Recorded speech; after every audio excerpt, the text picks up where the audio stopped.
डमरू की आवाज से पूरे पहाड़ गूंज रहे थे। भूत, पिशाच, अघोरी, शिवगण सब नाचते हुए आगे बढ़ रहे थे।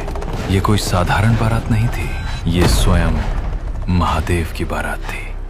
कैलाश से निकलकर बारात उत्तराखंड की ओर जा रही थी। जिसने भी उस बारात को देखा डर गया।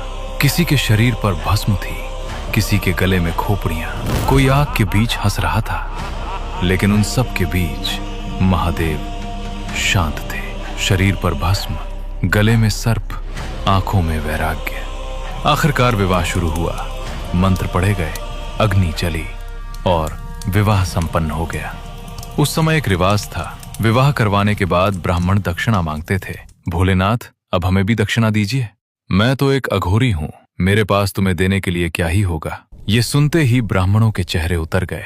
उन्हें लगा इतनी बड़ी बारात आई, लेकिन दक्षिणा में कुछ नहीं मिलेगा। तभी महादेव ने उनकी तरफ देखा और धीरे से अपनी झोली में हाथ डाला। एक मुट्ठी निकाली, फिर दूसरी, फिर तीसरी। ब्राह्मणों ने हाथ खोलकर देखा, वो बस राख थी। इतनी बड़ी बारात और दक्षिणा में सिर्फ भस्म। हम इस राख का क्या करेंगे? उन्हें क्या पता था, वो साधारण राख नहीं थी, लेकिन उस समय उन्हें बस एक अघोरी की दी हुई भस्म दिखाई दे रही थी। इसलिए उन्होंने वो तीनों मुट्ठी उठाई और गंगा में बहा दी।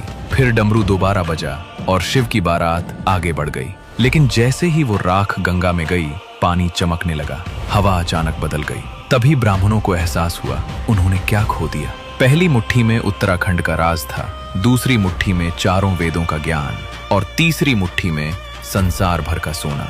लेकिन अब बहुत देर हो चुकी थी। गंगा सब अपने साथ बहा कर ले जा चुकी थी। अगर आप भी महादेव पर विश्वास रखते हो तो कमेंट में हर हर महादेव जरूर लिखना।